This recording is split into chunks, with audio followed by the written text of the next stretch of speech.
It would have been straightforward to outlaw the practice of creating money from nothing. But the large volumes of credit the bankers were offering had become essential to the success of European commercial expansion, so instead the practice was legalized and regulated. Bankers agreed to abide by limits on the amount of fictional loan money that could be lent out. The limit would still be a number much larger than the actual value of gold and silver in the vault. Quite often the ratio was 9 fictional dollars to 1 actual dollar in gold. These regulations were enforced by surprise inspections. It was also arranged that, in the event of a run, central banks would support local banks with emergency infusions of gold. Only if there were runs on a lot of banks simultaneously would the bankers' credit bubble burst and the system come crashing down.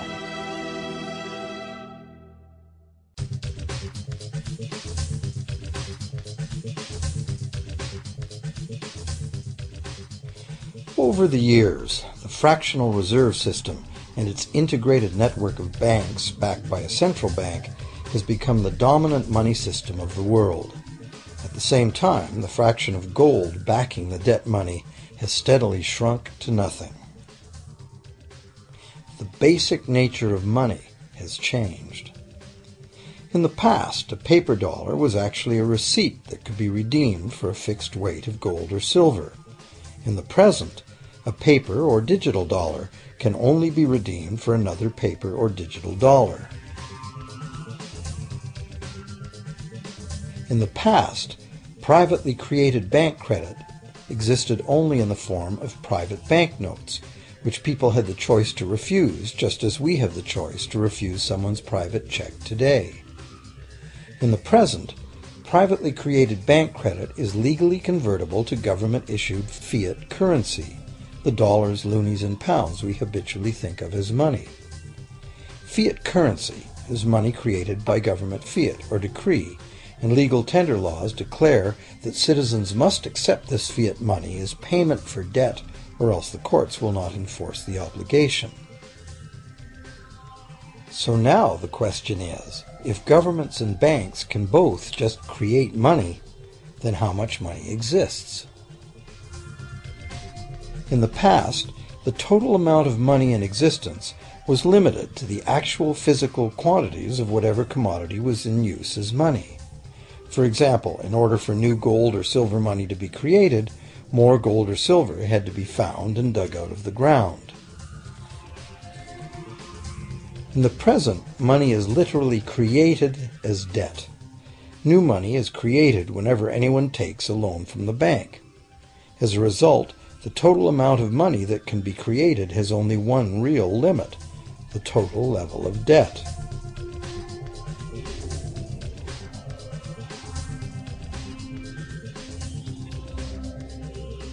Governments place an additional statutory limit on the creation of new money by enforcing rules known as fractional reserve requirements.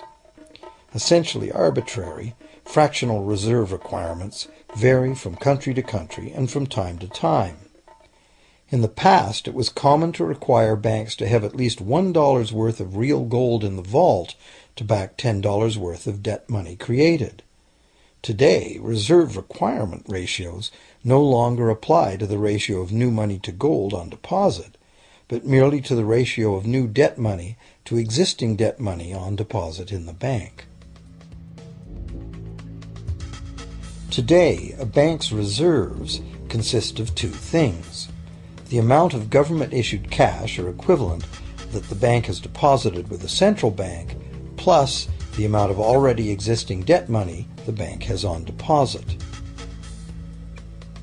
To illustrate this in a simple way, let's imagine that a new bank has just started up and has no depositors yet.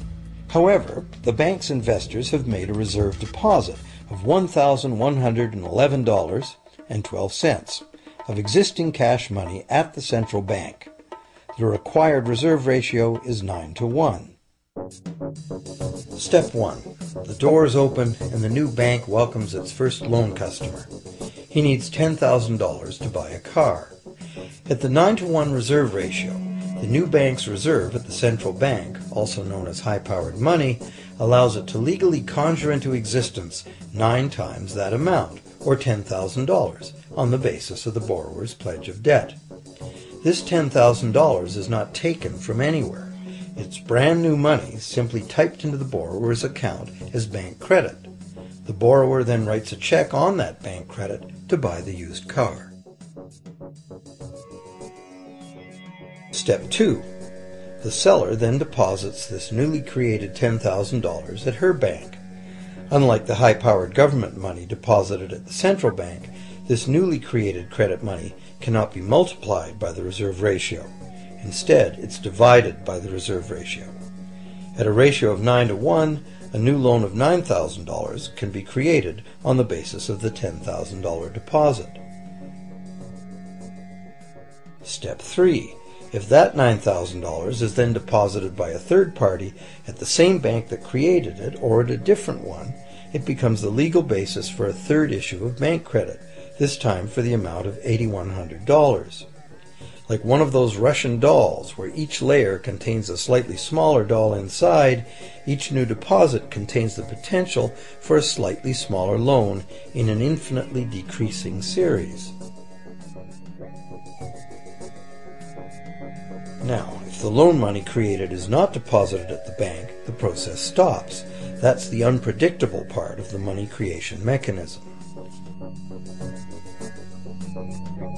But more likely, at every step, the new money will be deposited at a bank, and the reserve ratio process can repeat itself over and over until almost $100,000 of brand new money has been created within the banking system.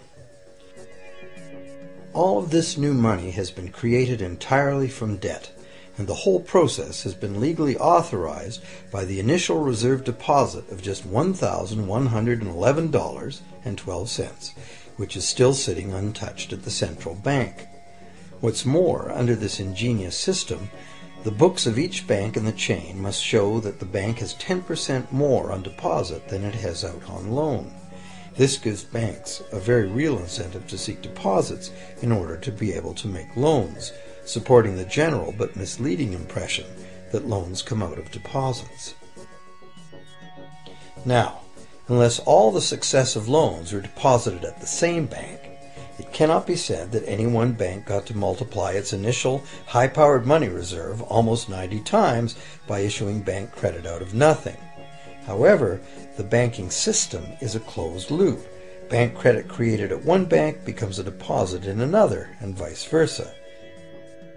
In a theoretical world of perfectly equal exchanges, the ultimate effect would be exactly the same as if the whole process took place within one bank.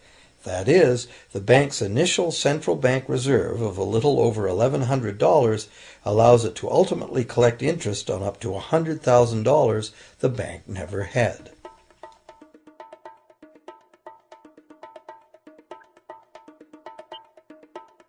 If that sounds ridiculous, try this. In recent decades, as a result of steady lobbying by the banks, the requirements to make a reserve deposit at the nation's central bank have all but disappeared in some countries, and actual reserve ratios can be much higher than 9:1. For some types of accounts, 20:1 and 30:1 ratios are common. And even more recently, by using loan fees to raise the required reserve from the borrower, banks have now found a way to circumvent reserve requirement limitations entirely. So, while the rules are complex, the common sense reality is actually quite simple. Banks can create as much money as we can borrow.